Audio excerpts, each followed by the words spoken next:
It's playoff time in Kansas City, and fans can feel the excitement. But the Chiefs welcome in maybe the most boring team in all of the NFL. No team exemplifies Paul Tagliabue's dream of mediocrity as much as the Tennessee Titans. What do we mean? Let's take a look at some of the numbers. Outside of their just above average 9-7 record, the Titans also have very pedestrian ranks all across the board when it comes to the other teams in the NFL. Let's begin with what's supposed to be their calling card, rushing, with a trio of Marcus Mariota at quarterback, DeMarco Murray, and Derrick Henry in the backfield. Despite having those three players, they rank 15th in rushing in the NFL. That should come as no surprise, as they live in the teens. Look at some of the other numbers. Total defense, 13th. Points scored, 19th. And points allowed, 17th. If you're a C student living in the heart of the curve, the Titans are your team. But of course, come Saturday night, we know all the discussion in the parking lot at Arrowhead and across sports bars in the city is going to be the play of the quarterback, Alex Smith, and what he did in this very important playoff game.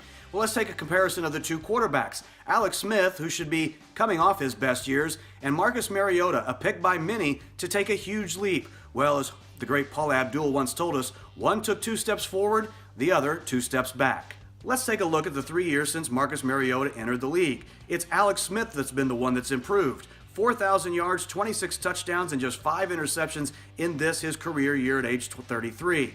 Mariota, on the other hand, who is supposed to be getting into his prime and being better every year, he regressed this season, cutting his touchdowns in half while increasing the interceptions. Just 13 TDs and 15 picks.